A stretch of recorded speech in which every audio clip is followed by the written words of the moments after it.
Good morning. I didn't go inside to go get the microphone, so I don't know if people will actually be able to hear me. Um, if you're watching this and you can hear me, just leave a little comment saying, I can hear you. If you're watching this and you can't hear me, leave a little comment that says, I can't hear you. I'm up. It's not early. It's like 7:30 already. But right now in the world that I'm inhabiting, this is that early place because the middle of the night wake up happens, and then I fall back asleep, and then I start to wake up at 7, and I go, oh no, I really don't want to be awake yet, and then fall back asleep. However, this morning, for Joseph's birthday, I'm not sure. I think it was Leah and Kelly. I don't have the birthday list anywhere near me, so I don't remember who it was who gave Isaiah an Amazon gift card for his birthday, but whoever you are, yeah, whatever. Anyway, he bought a Beyblade with it because, of course, Isaiah bought a Beyblade, and if he were here, he would explain to exactly which Beyblade it is. Maybe it was Pegasus, because I think Pegasus is his champion right now. But he bought a Beyblade, and he bought a brand new alarm clock because Isaiah needed an alarm clock, and the alarm clock that he needed has this weird propeller helicopter thing on it, and so when it goes off, along with making the most horrible loud sound at you, this propeller goes flying up into the air and lands wherever the heck it's gonna land, and it will not stop until you go physically get out of the bed and go find the propeller, go put it on the daggone base, and then press a button. This morning it decided to go off early, and if that daggone propeller did not figure out how to jump up, so the door to my bedroom was open, jumped up off of the nightstand, out the door, fell on the floor, and then fell down the stairs. So there was no even just like getting out of bed, stumbling around, picking it up and banging it down on the thing to shut it up.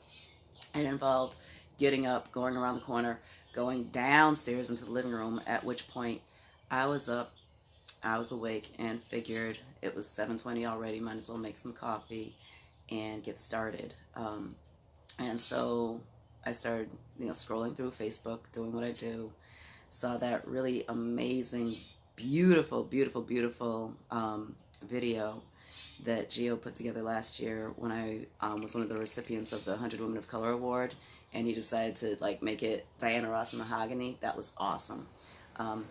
So I posted that, and I'm scrolling, and I've got, Bill Withers is stuck right up here. So Lovely Days going through my head, Grandma's Hands stuck in my head, and I'm stuck in Grandma's Hands for a bunch of reasons, but it just keeps going, ooh, it's just like rolling through my head. And I was thinking about all the memories I've got of that song and the memories I've got of human beings of the song. One of my memories of that song is I had it on a mixtape. It was this great mixtape that I stole from my friend Jay. So I tried really hard never to play it when Jay was around. But it was a great tape, had awesome music. And that tape was in my car for a whole bunch of wonderful runs, a whole bunch of wonderful rides, a whole bunch of ridiculous stories that if I were to share, you would know I was making them up. So why bother sharing them, right? But it was in my mind. And I was scrolling through Facebook like I do, and there's a dinner theater somewhere. I'm not sure. This is probably canceled. It's probably one of those paid, boosted posts that's just continuing to roll through, because a dinner theater somewhere is doing a play called Snakes in the Grass. And that's when I was like, you know what, Bill Withers, you're here in my head. I'm thinking about you. Might as well jump up and talk to people because it gives me something to do early in the morning. This bizarro world that we live in, that I've got the fire pit in the front yard right now. I honestly, I became very, very, very close to just sitting out in the front right now and starting a fire in the fire pit. Decided not to, figured I'd come sit on the back porch instead. I'm not sure why, maybe that's decorum. But pretty soon there's going to be an early morning fire pit happening. And we'll be out there having some type of a fireside chat. It might be me here with you, might be me here in my head, have a whole lot of those conversations going on up in my head. But Bill Withers died early this week, and it was a blow. That man's music is amazing and wonderful. And 3 years ago in April 21st, Prince died. And that was a blow, and that hit. And that hit hard. If you know me, there are folks who kind of laugh at it. There are folks who are a little bit scared of it. There's a whole bunch of folks who know that I'm being sarcastic and don't believe it. But Prince saved my life. When I had no one else, I had the dark, I had candles, and I had Prince. And Prince saved my life. And Prince's music has guided me through so much. I can tell you, whenever I've been at a low point in my life, I speak in Prince quotes like it's known. I speak in Prince quotes constantly. I definitely speak in Prince rhetoric constantly. But when I'm at my lowest, I find myself speaking in Prince quotes that I didn't even realize I was speaking in. You know, I'm quoting mountains, I'm quoting the beautiful ones, I'm quoting rainbow children. I'm all over the place doing all the stuff. And when he passed, it was a blow. And I wondered, so the folks who were in the space that I was in when I got the news, I really wonder how their perception of me changed at that moment. There we were. I was in a meeting in someone's home, and there was a white foster mother who had all of the love in her heart and was incredibly ignorant on the lived experiences of people who were not like her. And there was this young Haitian gay teenager who the state of Connecticut thought should live in her house with her, without any type of cultural competency, cultural humility training, any type of information on who they were. And this kid was ready to blow. He had no desire to stay there. He'd blown out a couple times. And we were having the meeting to determine how we could keep him in that home. And that's exactly where I was, because it was one of those places where out of the frying pan into the fire. Okay, this woman's got some rules that do not jive with you. This woman has some understandings of how people should live their lives that in no way line up with your understandings of how people should live their lives. However, if this one doesn't work, it's going to be really ugly. Believe me, I know where you're going. If this doesn't work, I know where you're going. You want to be here. You want to deal with this nonsense. And we had a wonderful meeting where I was able to bring everyone's fears and concerns and beauty and love and some ridiculousness into the room and create a place where they trusted me, but I was the outsider. I wasn't important. They were able to trust each other to get to a place of understanding that there's work that had to be done in order for them to live together, but that they were committed to doing the work that had to be done to live together. So that was beautiful and wonderful. And the meeting happened. As the meeting was happening, I'm feeling my bag, and my bag is just buzzing, buzzing, buzzing. And I don't know who's calling me. I don't know who's texting me, because, like, all the different types of things, sometimes it just goes zzz, sometimes it goes zzz, but it's doing all of its weird stuff in there. So there's a lot going on.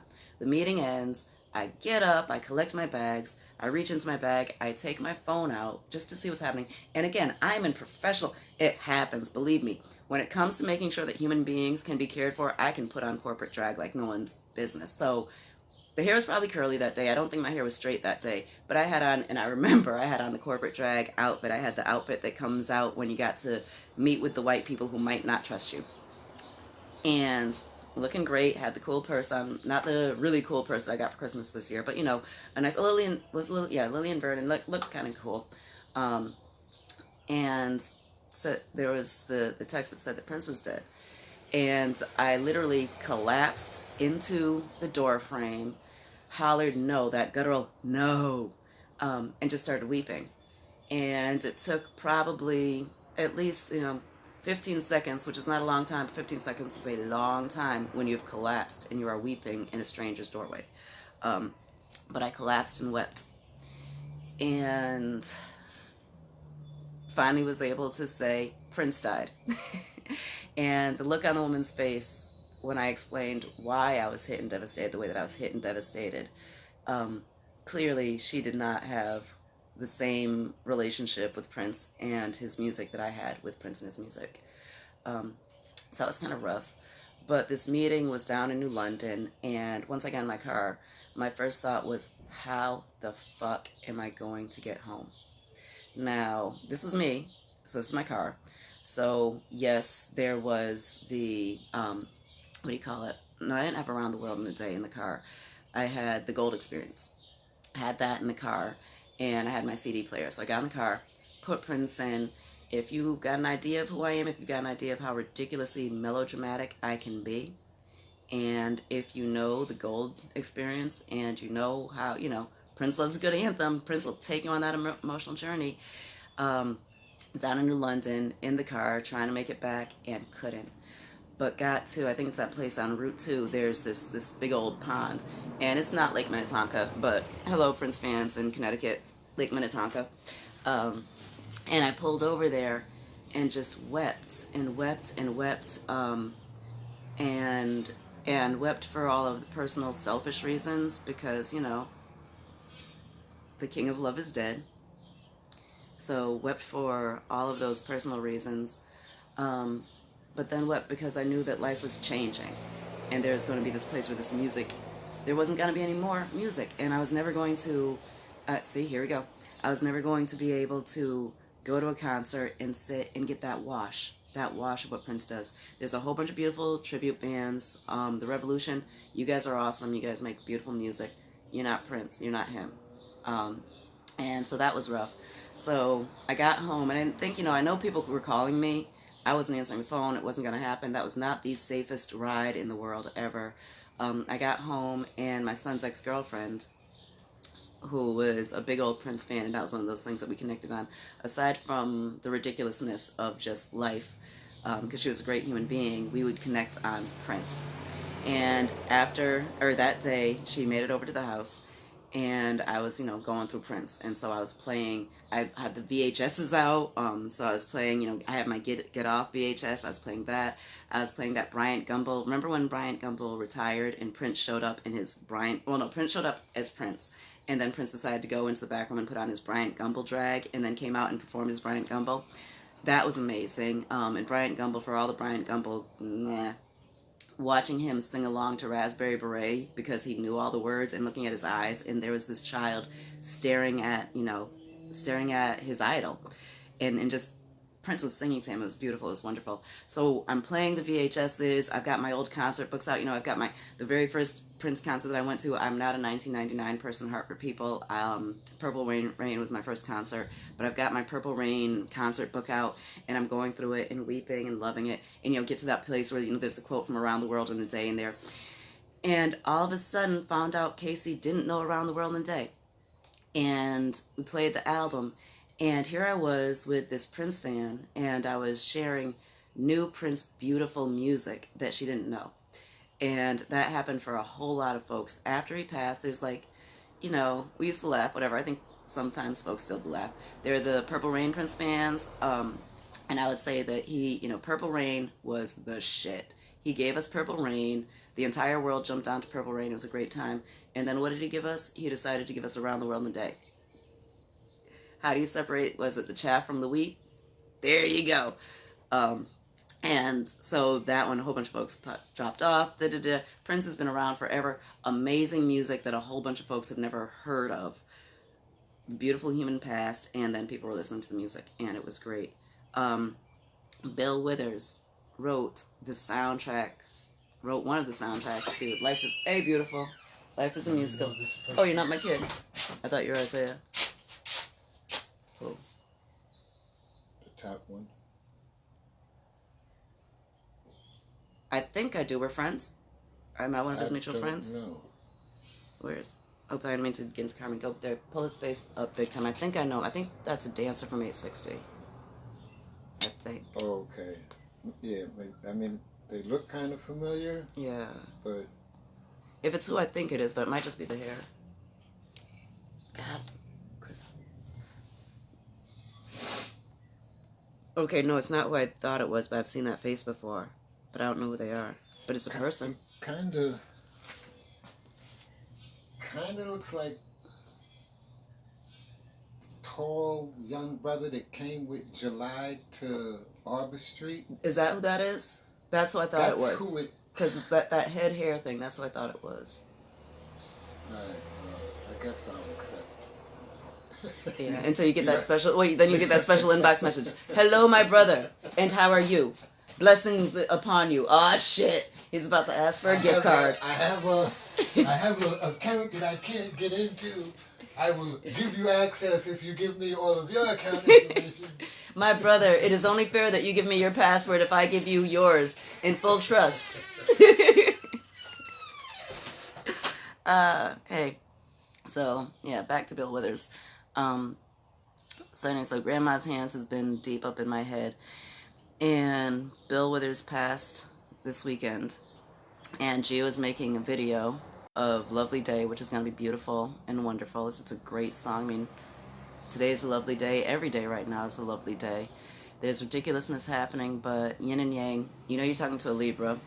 Oh, lose a Libra. If you haven't figured out, the majority of the KCC core team is a Libra. If, let's see, Versatile's not a Libra. Who else? I think Versatile's the only non-Libra on the core team. And she's figured out how to roll with us. And her energy is wonderful. So her energy is amazing energy for Libras to dwell with and play with and move in. And so yeah, so balance is incredibly important for us. So every day, for all the ridiculousness, nonsense that's happening out there, there's beautiful stuff happening out there, and we are okay. It's going to be okay, and Bill Withers tells us this stuff. But going back to Grandma's Hands, going back to Bill Withers, I'm there. I'm scrolling through. This dinner theater is doing Snakes in the Grass, and I said, okay, so done doing that. Let me come over here and talk. Because this is a rough time for us. And it's a rough time for all of the reasons. We can get to all of the spiritual reasons. This is April. As you know, I've cobbled together my own special spirituality, and April carries a lot of significance. As soon as I got on my phone this morning, I checked weather and went to go see if snow was anywhere in the forecast, because every April I'm looking for that day of snow. We just had supermoon. We just had the full moon in Libra, which was a powerful moon. This moon carried the potential for a lot of conflict. It was definitely a revealing moon, that's where we need to be right now, like the great revealing. We've been in the great revealing since 2012.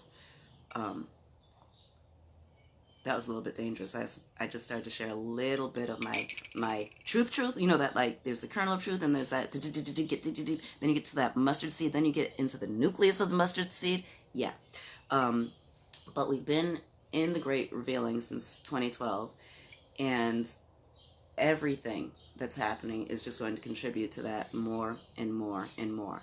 So we just had this huge supermoon in Libra that was going to reveal conflict and create opportunities for conflict to arise.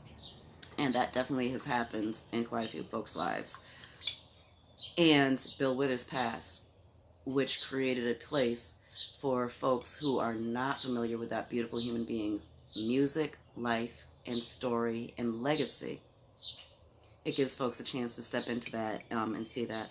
A few years ago, there was this huge Bill Withers tribute at Carnegie Hall, and my oldest son was living in New York at the time, and he wasn't on the gig, but a couple of his friends were on the gig, so he got to be there. I'm sorry, did I say Carnegie Hall? I'm pretty sure that was the Lincoln Center one. Lincoln Center, Carnegie Hall, not exactly sure. I'm in Hartford. Boom, it was down there in one of those big fancy places with the big fancy music. But he was there for the recording session, or he was there for the recording and the rehearsal sessions.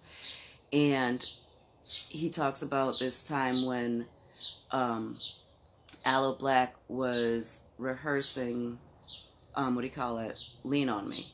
And he was there just singing it. And Bill Withers walked into the room as Bill Withers. And it made me feel so good to listen to my child share with me what he saw as significant in that moment and what he felt is significant in that moment. As Bill Withers is no longer here, Bill Withers created a body of music, a body of information, a library of truths that help us think about ourselves and help us see ourselves and help put us in our own, put us squarely where we need to be in our lives so that we can enter into other people's lives in the way that we're supposed to. So that was beautiful. And I think about, so Aloe Blacc was singing, and then Aloe Blacc sang Grandma's Hands, and Bill Withers sang with him. And that one touched me. I think I was on Geo's page, I think, and we were doing that conversation back and forth about Aloe Black and, well, about Bill Withers and how much I love Aloe Black. So I'd posted a piece of the tribute that had Aloe Black singing Bill Withers and talking about Bill Withers, and shared that when Aloe Black, when his song Mama Hold My Hand came out, it's, you know how, like, when you first start writing poetry, like, so if anyone still has their poetry books from when they were 12, 13, 14, when they first started writing poetry, you can see who your influences were. So if you were reading Maya Angelou, your poetry sounded like Maya Angelou until you found James Baldwin, and then your poetry read like James Baldwin, and then you found Lorraine Hansberry, and oh wait, I'm talking about myself, but still, yeah. When you first start writing, you're putting your own ideas on a piece of paper, and very often not trying to mimic, but as you're figuring out your technique, as you're figuring out what you're doing, you tend to emulate those who you love, those who you look up to, those who are your mentors. And so Aloe Black, I love that man's voice, okay? Just love his voice. I love the stories that he tells in his songs. And Mama Hold My Hand let me know that he revered Bill Withers in the way that someone with that voice who sings that music in the way that he sings it could and should and will gain and grow from that. So we're talking a little bit about that. And that's where we are right now. So Bill Withers is gone, but a whole bunch of folks can find his music and jump into his music. And Geo, hurry up and make that video. I really, really, really want to see what your interpretation of Lovely Day looks like. And if you could figure out, so Geo asked everyone to sing the refrain, right? And Isaiah and I, that was the day that we went looking for farmers markets, or no, looking for farm stands where we didn't have to touch human beings. Like that was the goal for the day. We found when we got there, they had like nothing left, because I guess everyone in Connecticut was looking for the farm stand where you didn't have to touch anyone that day.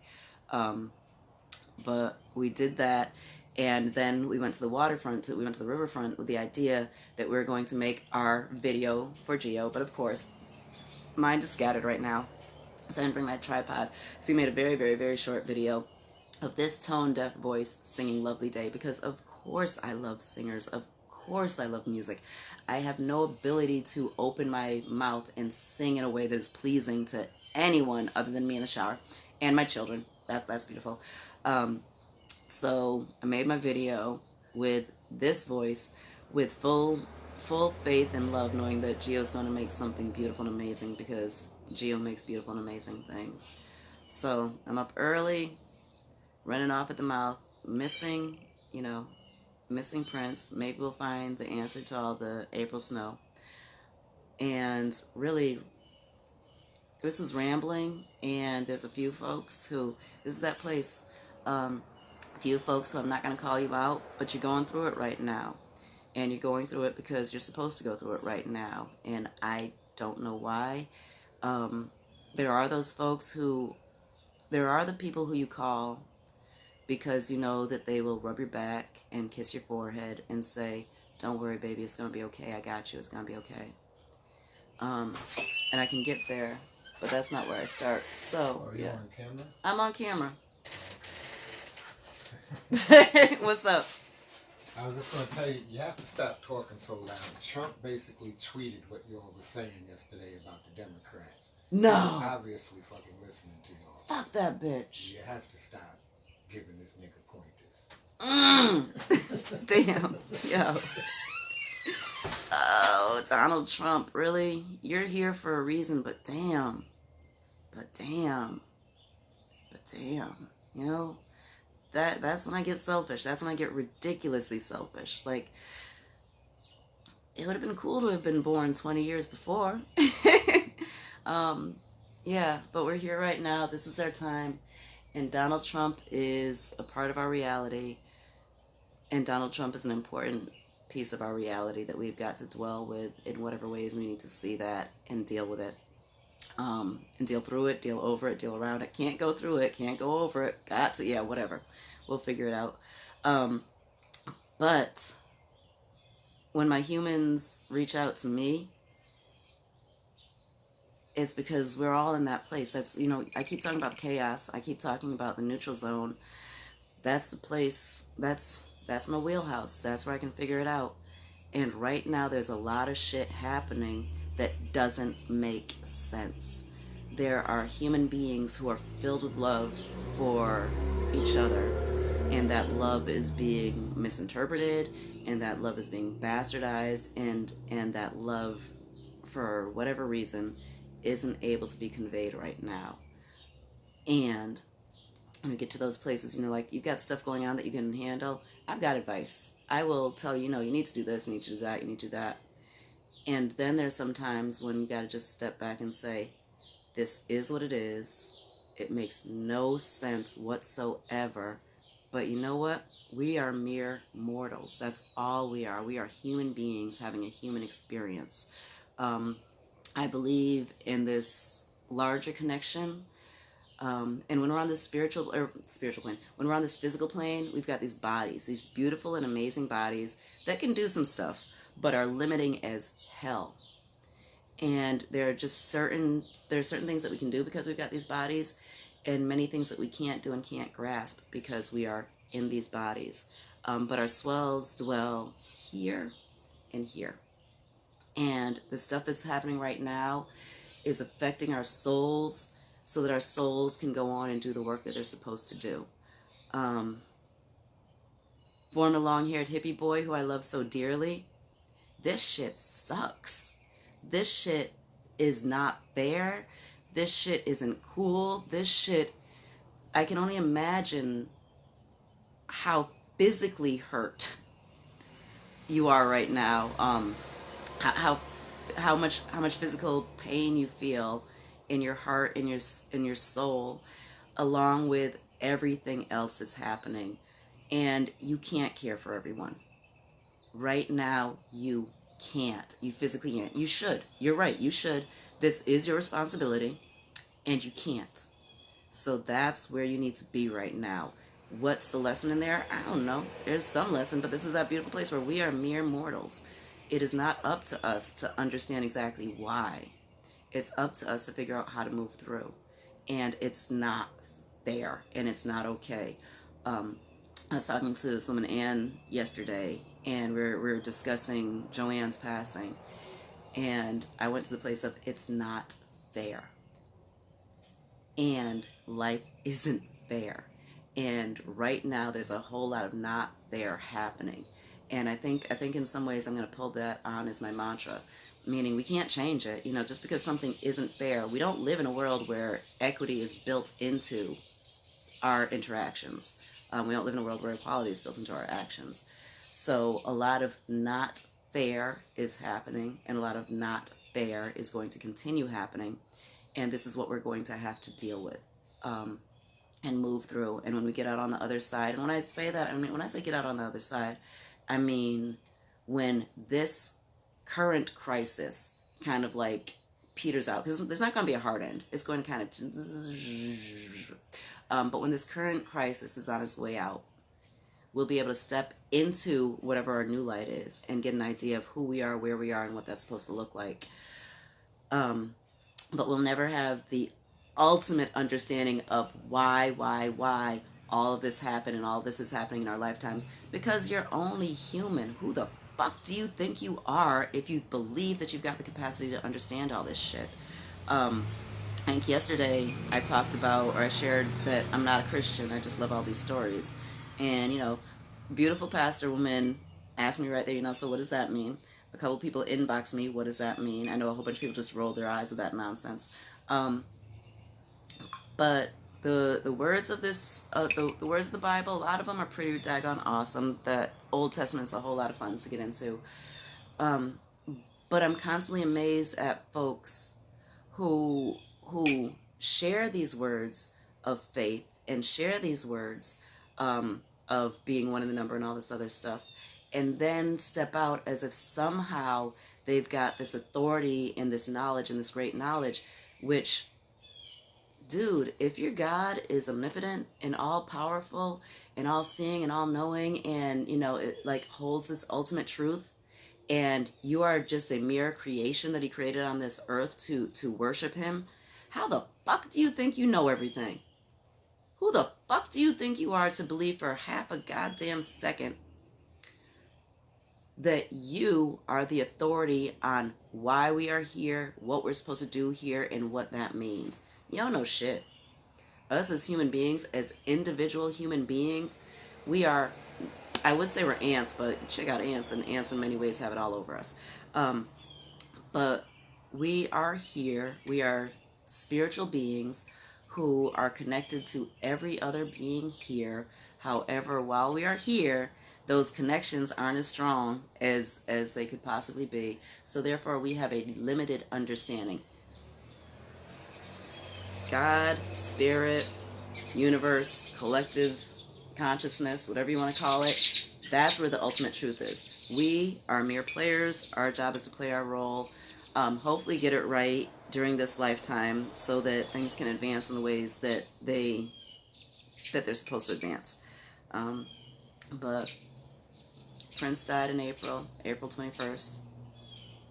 Bill Withers died in April. Those people gave us songbooks. Those people gave us music that's important for this time. So get into it and enjoy it. 420 is coming up. Folks love 420. There's a whole bunch of ideas on why 420 is 420, why we celebrate 420 in the ways that we celebrate 420. One of the things that I've made up in my head is that weed is amazing, right? Weed does all kinds of stuff. Medical marijuana does a lot of great stuff too. And weed can also be a beautiful escape and can help us in some ways numb the pain just a little bit. And you're speaking to someone, or you're listening to someone here who loves all of the benefits of marijuana. But weed can be that wonderful numbing agent that can help you not see what's actually happening in front of you. Y'all know that April 20th is Hitler's birthday, right? Maybe this year when we celebrate 420 and we think about what we're in right now and how we got here, we can spend a little bit of time thinking about what came before us and how they got there and how they got through it and how they got out of it, and maybe also how they didn't get out of it and how that has contributed to some of where we are today. And this is where I go to those places where people become very uncomfortable. So I'm not going to go into discussions of Nazis in Oklahoma and Nazis in Argentina and Nazis in Southern California. And yeah, it's April. We're in the middle of it. Forecast doesn't say it's going to snow, but you might want to listen to some Prince and you might want to listen to some Bill Withers, and have a great day.